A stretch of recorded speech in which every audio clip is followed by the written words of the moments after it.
I've already given you what I consider to be the most essential knowledge. At this point, you already know everything you need to know to begin approaching the women you're attracted to properly.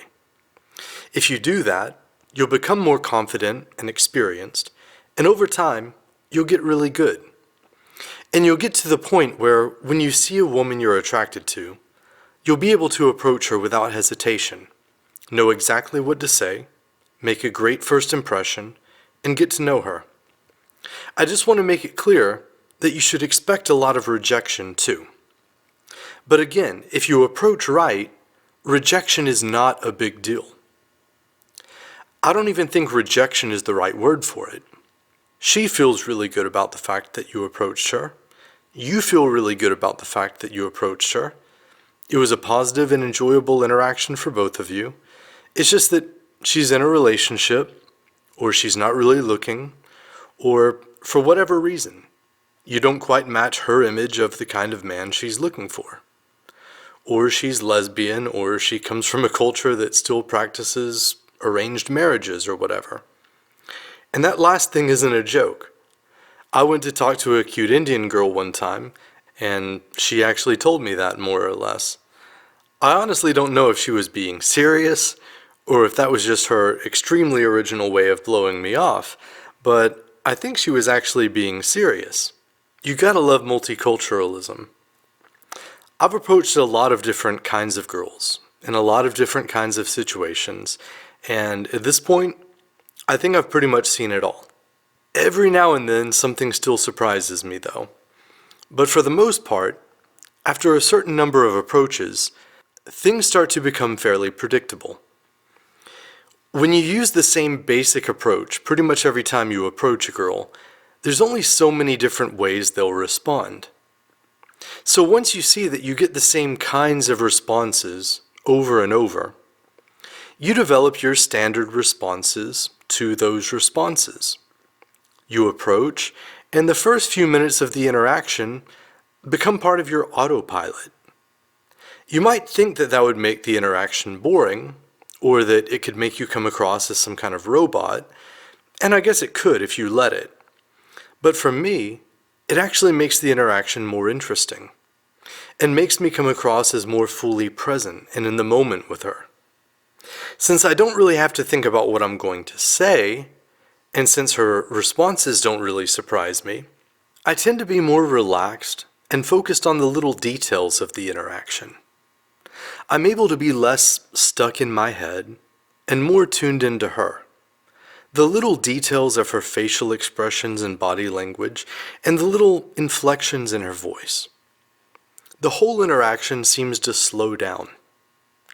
And I'm more aware of the spaces between words. I have more time to think. And as a result, I'm able to be more witty and think of funny or clever things to say. Or I notice little things about her that I can comment on, compliment her on, or ask her about. When you get to this point, it's extremely effortless to stretch the conversation out, and you'll often both lose track of time. Before you know it, you've been talking for half an hour or more about everything and nothing. And if you know me, you know that everything and nothing is one of my favorite subjects. Being well-read and knowing a little bit about everything helps, because there's so many different topics you can explore. Once, I ended up talking with a girl about fractal geometry.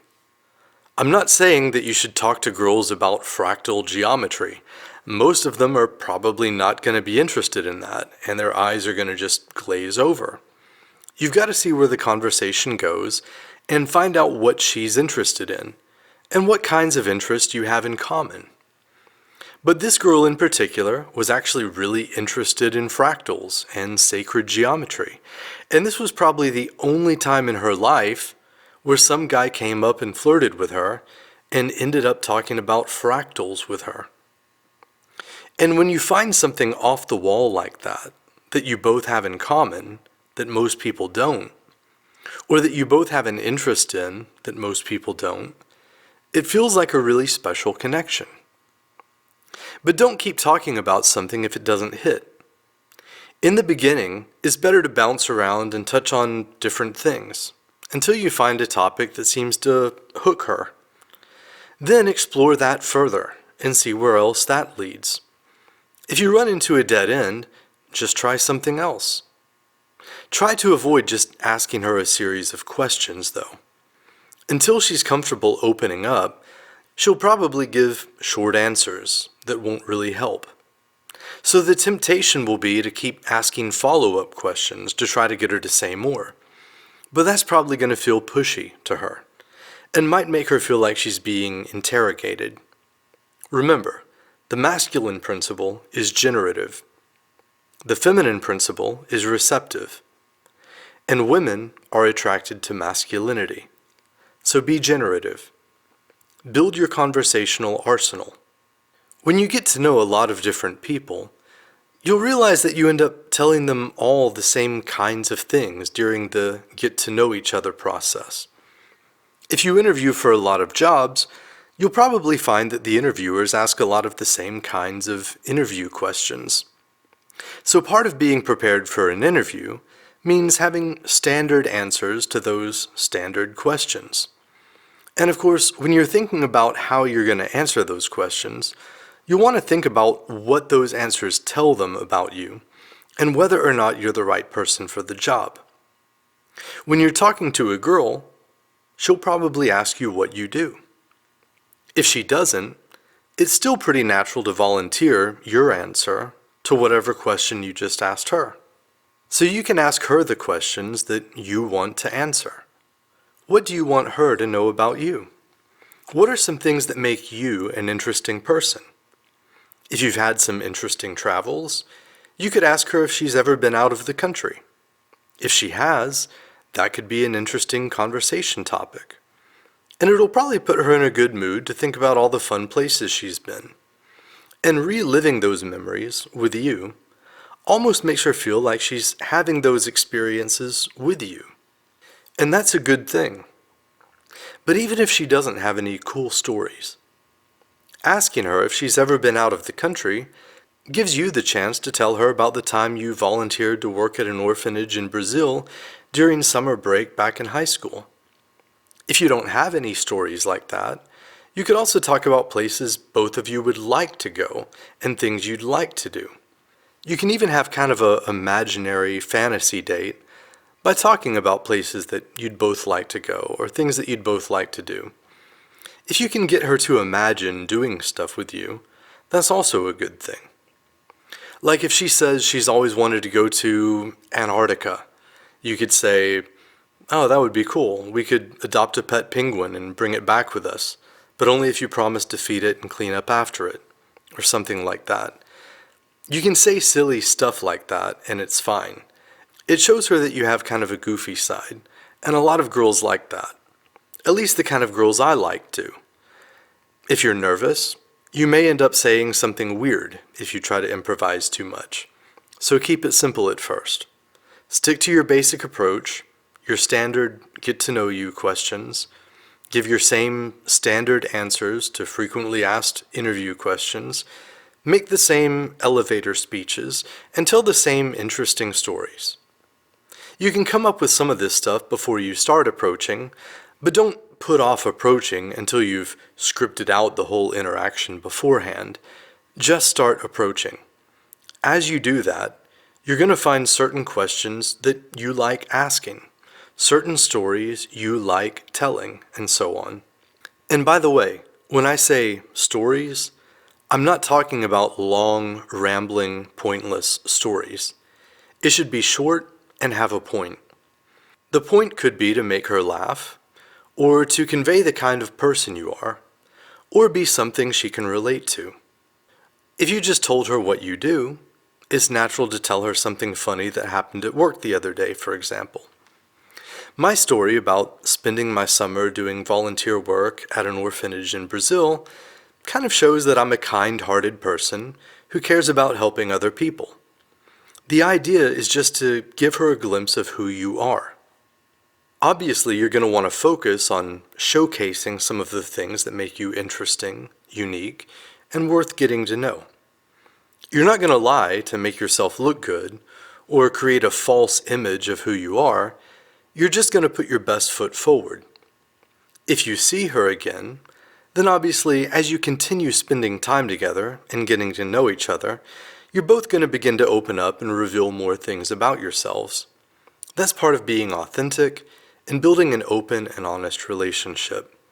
But there are certain things you want to lead with, and other things you want to open up about as things progress, and as you're moving into a more personal relationship. And that takes just as much courage as the approach, if not more. But continue to be authentic and vulnerable. You're being yourself with her from the start, but it still takes some time for her to get to know the real you. As she does, she'll either like what she sees or she won't. But I believe that if you approach enough women, eventually you'll find one who will. And every woman who comes into your life will teach you something new about yourself or about relationships. Dating women will teach you what to do and what not to do on dates. Having relationships with different women will teach you what to do and what not to do in a relationship. Sleeping with different women will teach you what to do and what not to do in bed. Some people get lucky, and they find the right person early in life, and it just works. Some people may hit the jackpot the first time they play the slot machine, but I've come to see it as a numbers game. And approaching a lot of women increases your odds, but improving your approach also increases your odds. So let's talk about numbers. I don't know how many approaches you're going to have to do before you get a woman's number, get a date, or find the love of your life. For all I know, you'll end up marrying the first woman you approach and living happily ever after. Or maybe you're going to hear, "Thanks, but I have a boyfriend," 20 times in a row. You probably won't have a good percentage at first. Expect that. Don't get discouraged or believe that voice in your head that tells you that women just aren't attracted to you. You'll get better, and your percentage will improve. If your percentage is bad, that just means you have to do more approaches. First of all, because the more approaches you do, the better your percentage will get. But second, because the more approaches you do, the more your odds will improve. Even if 9 out of 10 times she tells you she has a boyfriend, that's still 1 out of 10 who likes you and gives you her number or goes out with you. So all you have to do is approach 10 girls. And if you end up having a great relationship with that 10th girl, those other 9 rejections aren't going to matter to you. And if I haven't convinced you by now that rejection honestly isn't a big deal, I'm not sure what else to say. But not every girl who gives you her number or who goes out with you is going to be your girlfriend, obviously. Maybe you're not even looking for a girlfriend. Maybe you just enjoy dating different women and having fun. That's fine. But if you are, then let's break down the numbers some more. Let's say that for every 3 girls who give you their number, only one of them actually ends up going on a date with you. That means you have to approach 30 girls to get a date. And I'm purposely using really low numbers. You probably won't actually have to approach 30 girls to get a date. But even if you did, as long as you approached 1 girl per day, you would still get at least 1 date per month. Over a year, that's 12 first dates. Maybe out of those 12, only 4 of them go on a second date with you. Only 2 of them go on a third date with you. And only 1 of them ends up being your girlfriend.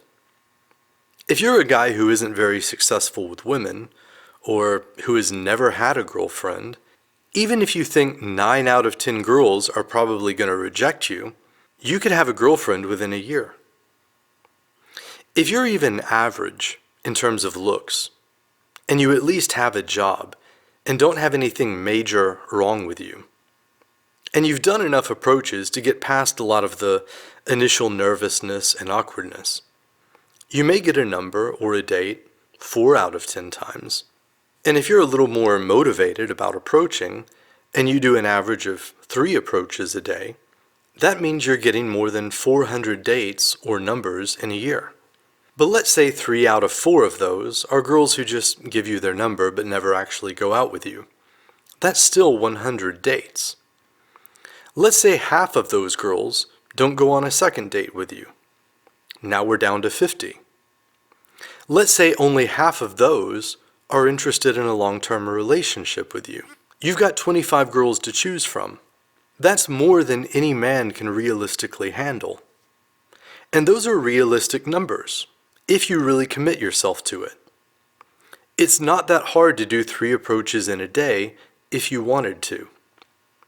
If you stop by the coffee shop on the way to work, you might see a girl there you want to talk to.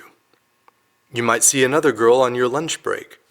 Maybe after work you go to the gym and talk to a girl you see there. Then you stop by the store on the way home to pick something up, and you see another girl you want to talk to there. But you've already hit your quota for the day. Of course, sometimes you might see several girls you want to talk to in one day, and other times you might not see any girls you want to talk to for a few days in a row. Part of that just depends on how much you get out of the house.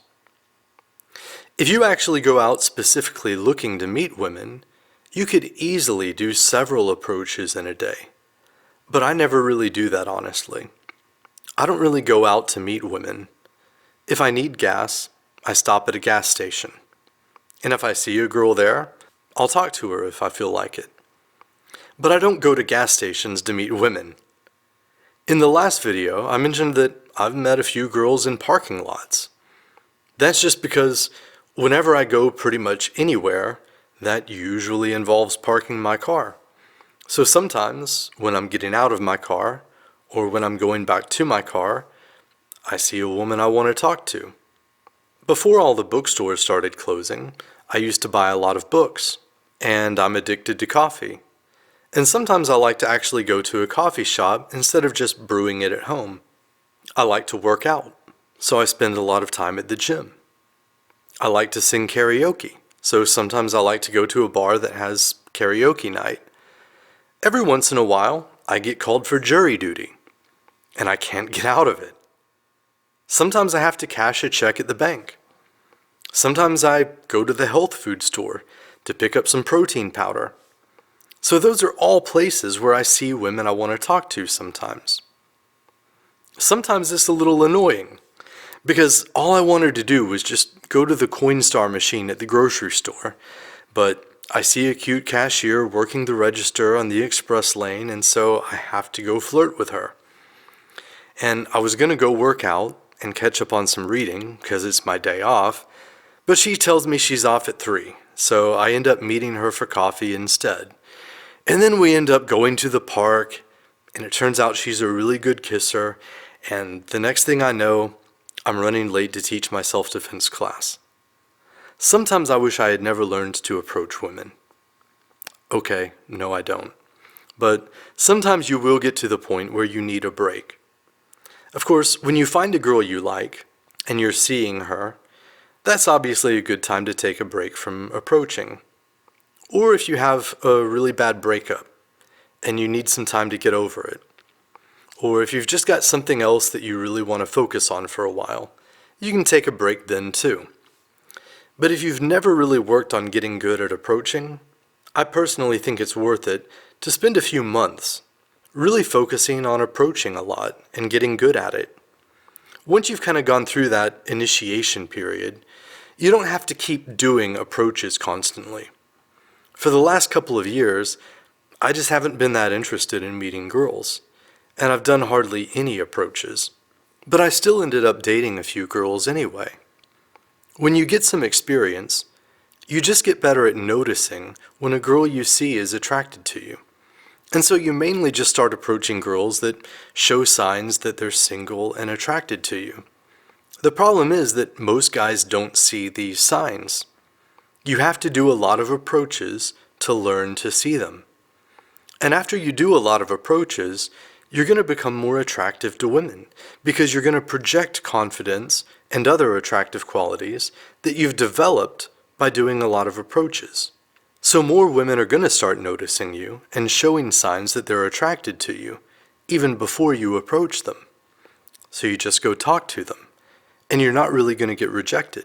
And once you get to that point, That's when it's pretty safe to flirt with coworkers and stuff like that.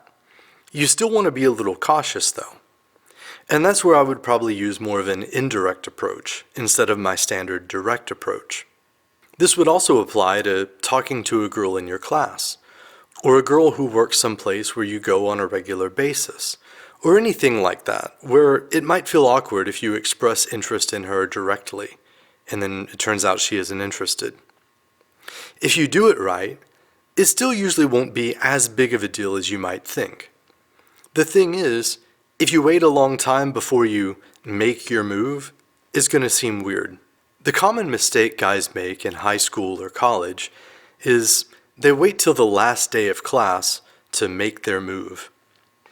On the first day of class, you see her and you think she's really cute, but you don't want to go sit next to her because then she might think you like her. If the seat next to her is open, go take it. You've got to sit somewhere, and that seat is as good as any other. If you don't sit there, someone else will. But if she changes seats on the second day of class, it might be a little weird if you go sit next to her again. Usually, once someone picks their seat, they stick with it though. If you're sitting next to her, it's pretty normal that you'll end up talking to each other about something classroom related at some point. Instead of just telling her she looks nice or whatever, I would probably try to find something non-physical to compliment her on. Maybe she has a cool tattoo, or an interesting piece of jewelry. I might be curious about why she got it, or what it means to her. Hopefully this will reveal something attractive about her, and I can compliment her on that. Or maybe it's something that I can build some kind of commonality with her on. With more indirect approaches, I like to do sort of the opposite of fishing for compliments. I like to fish for something to compliment her on. When she reveals something about herself that I find attractive, I compliment her on it and tell her that that's something I find attractive. I'm not directly saying that I'm attracted to her, I'm just saying that I find a particular quality she's displayed to me attractive, in women in general. Let me try to give a few examples. Maybe she looks like she's in pretty good shape. I might ask her if she works out. If she's in pretty good shape, she probably does. I might tell her I think that's really cool, and I've always been into fitness too. But a lot of girls I've dated haven't been into working out like I am, and I've always thought it would be cool to find a girl I could take to the gym and work out with me. Maybe she has a Doctor Who sticker on her notebook. Maybe I used to be a big fan of Doctor Who. And of course, Tom Baker was the best doctor of all time. And I think it's really cool that she's into sci-fi. None of my other girlfriends were into sci-fi, and I've always thought it would be really cool to be with a girl who I could cuddle up with on the couch and watch old episodes of Doctor Who with. Maybe she got her ring when she was on vacation in Brazil. I think that's really awesome. I actually did some volunteer work at an orphanage in Brazil on my summer vacation in high school. And a lot of the girls I meet have never really been outside of the US. But I've always thought it would be cool to meet a girl who has an appreciation for other cultures, and it's always been my dream to find a girl I could travel the world with. Do you get the idea? So that's how I would begin to plant the idea in her mind that she might be the kind of girl I'd be interested in. Hopefully, she'll be thinking, I'd be the perfect girl for him. Why can't he see that? Guys who have been in the friend zone know that feeling. But it begins to seed the idea that maybe you would be good for each other. Obviously, if she doesn't seem receptive, you could abort at this point with no embarrassment. You haven't really stuck your neck out. And you haven't really said anything that could be classified as sexual harassment. You haven't expressed any direct interest, but you've sort of floated the idea that maybe she could be the kind of girl that you'd be interested in. Hopefully, she'll see you as the kind of guy she might be interested in, and will show some kind of sign of interest. Keep in mind that these signs will usually be passive, because she's a female. You've got to pay attention to whether she seems receptive or not. That's not easy, but doing a lot of direct approaches will make you better at sensing whether or not a woman is receptive to you. That's why I say you should focus on direct approaches. until you get good. But if she's a girl who normally sees you in a certain context, you need to get her to see you in a different context. If she's a girl in your class, then you're her classmate. To get her to see you as more than just a classmate, you probably need to see her outside of class. If she's your coworker, then you're her coworker. To get her to see you as something more than just a coworker, you probably need to see her outside of work. If she's a waitress or a receptionist or whatever else, she sees you as a customer. To get her to see you as more than just a customer, again, you need to change the context. So obviously, you could just directly ask her out, but because this is someone you see on a regular basis, that might feel awkward, and maybe you're afraid of rejection. But let's play the direct scenario out. Let's say it's the first day of class. There's a cute girl sitting across the room. After class, you catch up with her in the hall and say, "Hey, I saw you in class and thought you looked really nice. I kind of wanted to find out if you're single or whatever." The worst thing that could happen is she tells you she has a boyfriend. Just say, "Okay, that's cool. I had to ask though. Nice meeting you though. See you around." She's probably going to be flattered that you were attracted to her. She's going to be impressed that you had the confidence to be so direct. And as long as you don't keep trying to hit on her, even though she's not interested, it shouldn't be a big deal.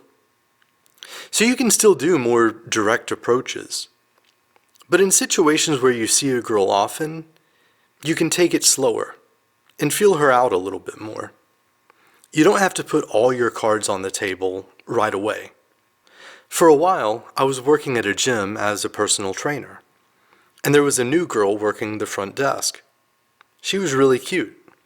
Of course, it was very natural for me to introduce myself and welcome her to the club. I got a friendly vibe from her, so I invited her to work out with me after she got off, and to show her some new exercises. She accepted my offer. So of course, as I was working out with her and showing her some new things, I got to know her a little bit, and gave her more glimpses of who I was. At some point, we started talking about music and concerts, and I mentioned some cool place where local bands play. She was new to town and hadn't been there before, so I invited her to go with me. I wasn't exactly asking her on a date, it's just that she seemed cool, it seemed like we were getting along, and I thought she might enjoy checking out this cool place with me. She accepted my offer. So I picked her up, we hung out, and over the course of the night, I kind of flirted with her just a little to see how she responded, and if she flirted back. She did. And after a while, it was pretty obvious that there was chemistry, and we were attracted to each other.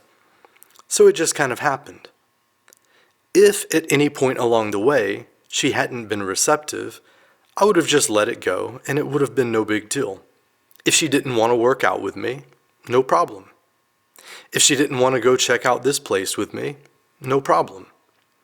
If we had hung out and she hadn't really flirted back, no problem. I would have just hung out with her as a friend I knew from work. It wouldn't have been a big deal.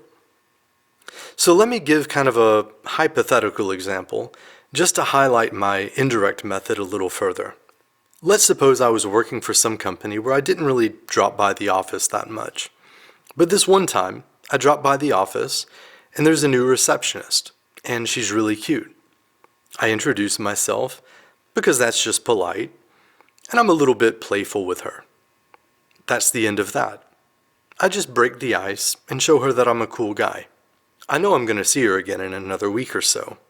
So the next time I see her, I've already broken the ice, and she seems kind of happy to see me again. I make small talk and ask her what kind of music she's into. She likes show tunes. I guess she's a little bit weird.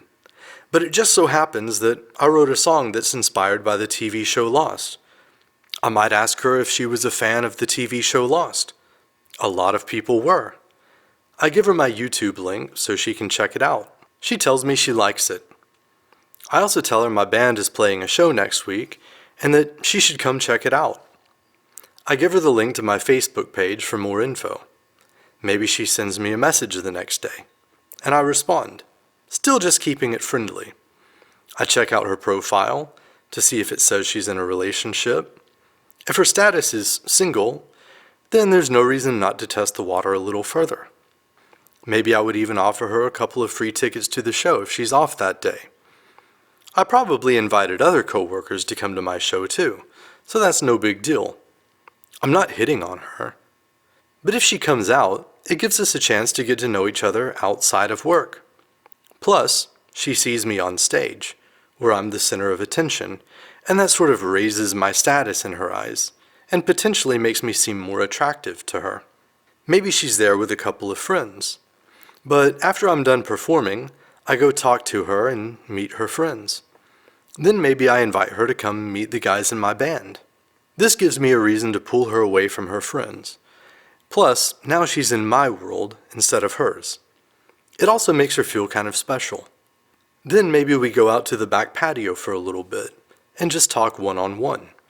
We get to know each other on a more personal level, and she reveals something about herself to me that I find really attractive.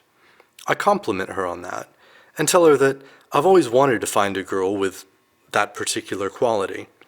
Maybe most of the girls I've dated haven't had that. Again, this puts the idea in her mind that maybe she could be the girl for me. If only I could see it. But I want to give her some time to turn that over in her mind, so I suggest that maybe we should go find her friends, because they're probably wondering where she ran off to. And I need to get back to my friends. But I tell her to come find me before she leaves so I can tell her goodbye. So at this point, we'd have hung out outside of work. We're not just co-workers anymore. We're friends who know each other from work. And she kind of has the idea in her mind that maybe we could be more than friends. So since we've hung out and had a good time getting to know each other, it's pretty natural that I would invite her to hang out with me again sometime. Of course, the next time, maybe it would just be me and her. And maybe I would flirt with her a little bit and see if she flirted back. And if there was kind of a flirtatious vibe between us, maybe I would confess at that point that I'm starting to feel attracted to her. Or maybe at some point we would just kiss. Again, if at any point along the way I sensed any resistance, I would obviously back off and probably just abort. I'm just slowly moving things forward and paying attention to whether she's receptive and going along with me. If she's not, then as long as I don't keep pushing, there's probably not going to be any problem, and it's probably not going to get awkward. If she is receptive, and she does go along with me, then she's going to feel like it just happened. And girls usually like that. But it's important to keep something in mind. Most relationships don't end up working out. And so if you date a coworker, odds are it isn't going to work out. And it will probably end up being awkward. I learned my lesson with that pretty early on. It's just so easy to meet girls outside of work that I don't really see any reason to mess with that. The exception might be if she just seems like my dream girl or something. I'm basically going to weigh whether or not I think it's worth the risk. Basically, you've just got to weigh the risk and proceed with caution. And pay attention to her response. If she doesn't seem receptive, or if you get any kind of resistance, don't push it. If you make some kind of invitation and she doesn't accept it, she's probably not interested.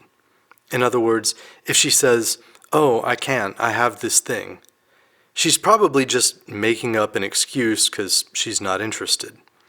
But if she says, "Oh, I can't, I have this thing, but I'm off Saturday," or something like that, then it's probably still worth pursuing.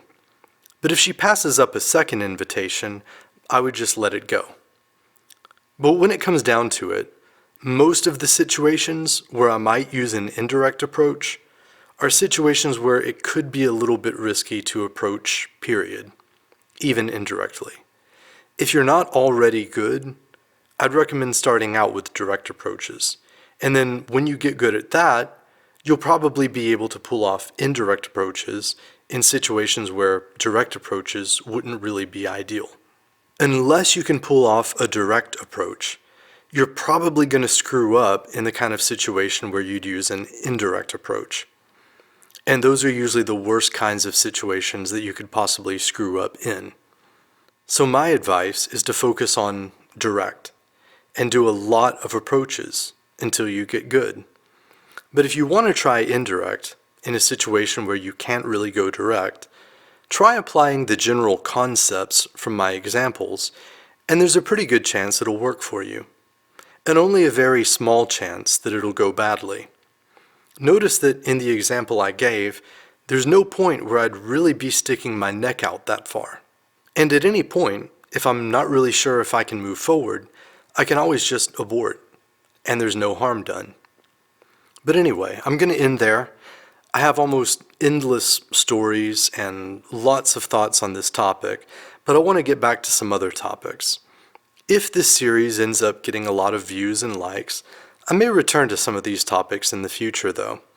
If I get some interesting questions in the comments, I may do a Q&A video or something.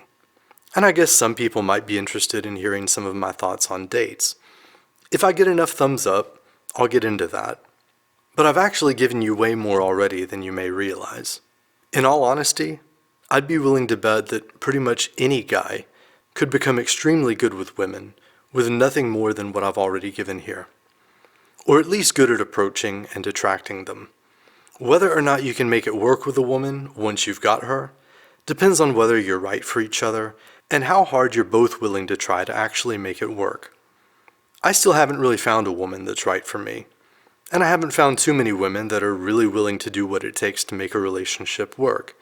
But I'm convinced that it comes down to those two things. So that's all I've got to say for now. Peace.